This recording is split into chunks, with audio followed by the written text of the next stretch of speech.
Hi guys, welcome to my channel FinMore. I try to make finance simple for you. If you're new to the channel, please subscribe to the channel. And if you like the video, hit like at the end of it. Also, do not forget to press the bell icon to never miss another video from FinMore. Let's get started. I told you about saving, investing and the fact that we are exploring investment products. Today's video we talk about gold. That's everybody's favorite, especially my South Indian friends. I have seen in South India, and my mother was South Indian, so I know this from experience. They love their gold, the jewelry, the designs, the sheer amount of gold that they buy is huge. And gold as an asset is also an excellent investment opportunity. It has given steady, safe returns in the past. It is some sort of a safe haven when there is inflation or when there is a crisis. When there is anything wrong in the economy, people flee towards gold. So gold as an asset, as an investment is something that you should really consider investing in. Let's talk more about gold. Now we all know that gold is used to make jewelry. But did you know that it is also used in your smartphones in making chips? And nowadays, if you're rich enough, you can actually afford a gold cappuccino or a gold ice cream or a gold biryani, or there's gold everywhere actually. So a lot of gold. In short, gold is an excellent investment opportunity. Since gold is a traditional asset, most people see gold in a very physical form. Jewelry, coins, and those gold bars, etc. But in physical form, gold has its own risks. There is a risk of theft, then you have to store it in a locker. And we are a little emotional towards our gold because when we buy jewelry, it's something that stays with us. There are jewelry which are passed from generation to generation, and that's how important gold is in our lives. So when you say that you're buying jewelry as an investment, it's a little dicey because you're not going to sell it. Like even if it comes to that point, selling or parting with your gold is never easy. So in that case, is buying gold jewelry a real investment? Now it adds to your asset, it adds to your net worth, and gold in its physical form can be mortgaged or can be used as a collateral to take loans. And this is a very strange phenomena that I've observed in the South. So people from the lower sections of society, since they can't come up with a bigger amount at some point of time, what they do is they take their gold, they mortgage, they buy more gold, and they pay off this loan slowly. So in the process, they accumulate a lot of gold. I had seen that lady who used to come for my son's massage had more gold than I own, because that is a traditional way, like I said, so people relate to it. People see that this is something that, from the last few generations, people have been investing. It has always helped people in times of need. So for them, it has an emotional connect. Even people who do not understand finance more, who do not understand the market or economics, understand the fact that gold always gives you return. But we'll explore some of the ways you can invest in gold without having to buy it in the physical form. Now, everybody is aware these days. So these are probably things that you already know, but I'd still like to tell you about gold ETFs, gold mutual funds, sovereign gold bonds, and some unconventional ways at the end, like I always do. So let us start with gold ETF. Now, gold ETF is an exchange traded fund. ETF, exchange traded fund, that invests in gold or gold bullion. It is listed and traded in NSE and BSE. So when you buy ETF, you can buy them online through demat form from the exchanges. Now ETF is something, again, like I said, invests in gold, and the lowest amount of investment that you can make is equivalent to 1 gram of gold. So when you're buying an ETF, a 1 unit of ETF, you're basically buying 1 gram of gold, or the price of 1 gram of gold is what you pay to buy ETFs. They have been there for quite a long time and are a very trusted way to invest in gold without having to buy jewelry, because like I said, there is a risk of theft. You have storage costs and making charges, design charges when you buy jewelry in its physical form. But when it comes to ETF, you're buying whatever amount that you think you should have invested in gold, you're investing the same amount but in a digital form. So it invests in gold and gives you returns based on the price movement. Now each unit of ETF is represented in gold, in paper or demat form. One gold ETF, like I said, is equal to 1 gram of gold. So whatever units you're buying, when you redeem those units, you get the value of the weight of the gold multiplied by the price at which you have redeemed. For example, today you buy 1 gram of gold for 5,000 rupees. 6 months later, when the price of the gold has gone up to 8,000, you sell the gold that you have bought and you get 8,000. You do not get gold in physical form, but you get the money equivalent of it. So see, your storage cost, your theft, everything kept aside, you invested whatever amount you want to invest in gold and you got your returns on it. Now that is something which is doable, because again I'm telling you, parting with jewelry is not an easy thing for women, at least. So, ETFs are a good way of investing in gold in digital form. Now coming to gold mutual funds. See, gold ETFs and gold mutual funds might sound same, but they are not. Gold mutual funds pool in the investors' resources. Like I told you, REIT is like any other mutual fund.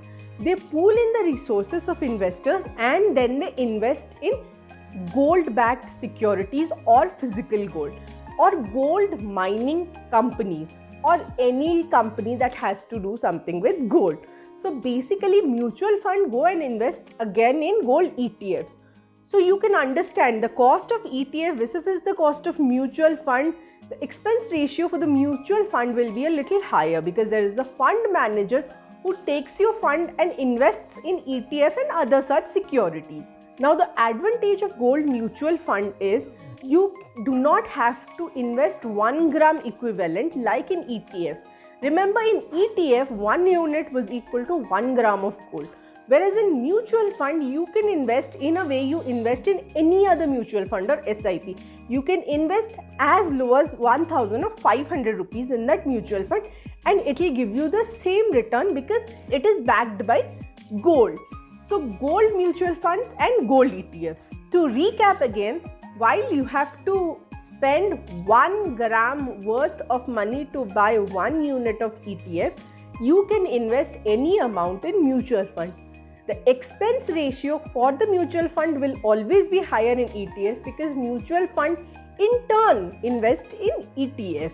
But since the amount that you can invest in mutual fund is less, it is a good investment to add in your portfolio and reap the benefits of the price increase in gold. Like I said, gold has always been a safe haven. But let us explore more. So now, moving on, we have digital gold. Digital gold is a form of cryptocurrency which is based on the price of gold. So as the price of gold increases or decreases, the price of the cryptocurrency or the digital gold will increase or decrease. It's not a conventional method, and unlike gold ETFs or gold mutual funds, not many people take the risk of investing in digital gold because they associate this with crypto or blockchain, which is not something that everybody wants to enter into. Some of the major players when it comes to digital gold are August Gold, MMTC PAM and Safe Gold. Now these are players that you can use to invest in digital gold, but again, it's a choice. There is also something else which is for a little more mature investors, but I'll still tell you because you should know that there is such an investment product that exists, and who knows, once you're mature enough, you can also invest in gold futures, and by being mature enough, I mean as an investor.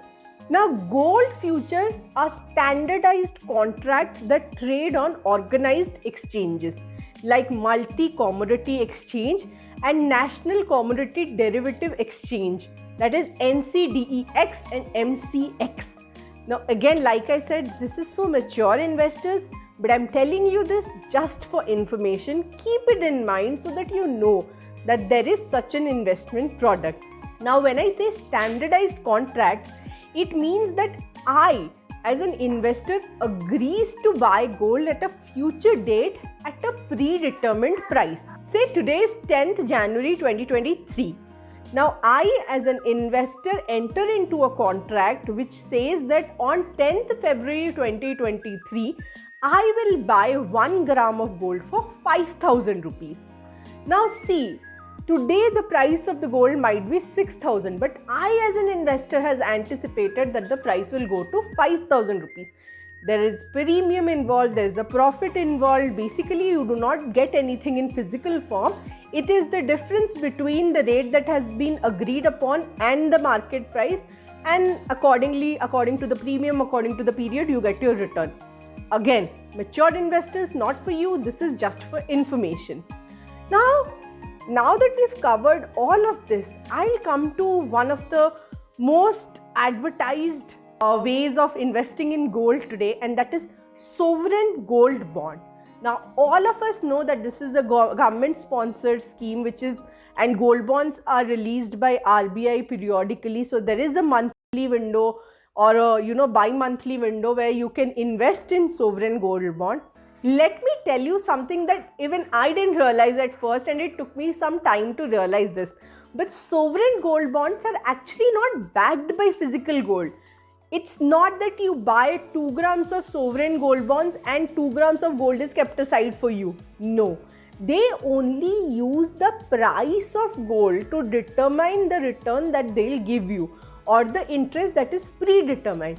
So whatever interest you're getting on your sovereign gold bond has been predetermined by government, and whatever unit you're buying, see, you're buying 2 units for 1,000 rupees, and tomorrow the rate of gold increases, so tomorrow that 2 unit becomes 1,200 rupees. There is no physical gold to support it. The price of the gold determines the price of the sovereign gold bond, and that is how you get your return along with the interest. So, to be clear, sovereign gold bonds are issued by RBI and are not backed by any form of physical gold. See, sovereign gold bond. Sovereign, that is the government. So unless the government defaults on payments, SGBs are more or less very safe. And government is highly unlikely to default in its payment, because such a situation arises only when there is high inflation, there is an economic crisis, and the government does not have enough funds, which for a country like India is almost impossible at the current stage at least.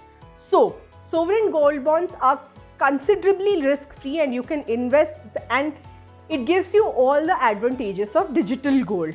We've already discussed why digital gold is a better investment than physical gold, so SGBs give you that advantage. Again, for sovereign gold bond, the minimum amount that you can buy is 1 gram, and it has an 8-year lock-in period. Now you can redeem your gold bond before that lock-in period by selling it in the secondary market.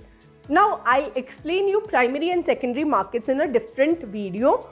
But just understand that when the government is selling directly, it's a primary market. When investors are buying and selling amongst themselves, it's a secondary market. So, sovereign gold bonds can also be sold in the secondary market before the redemption is done. So, before the 8-year lock-in period. But what happens is, in the secondary market, generally you find sovereign gold bonds at a discount. Now, RBI also offers redemption windows, but if you're selling it in the secondary market, you generally have to sell it at a discount because it's not a thriving market, it has not caught up on. But there is also a catch. If you want to buy sovereign gold bond in the secondary market, since it's being sold at a discount, you could get it at a price cheaper than what RBI is offering in the primary market.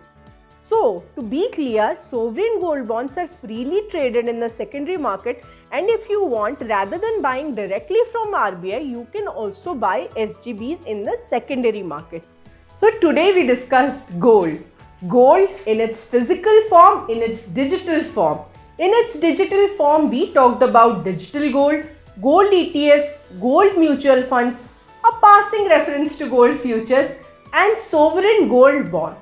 Like I said, gold is a very important investment. It's an investment which has given good returns over the past and might continue to give good returns in the future. So you should consider adding gold to your portfolio, and it's again a traditional method of investment, so it is something that you're comfortable and familiar with, I hope. In the next videos, we'll talk about some more investment products.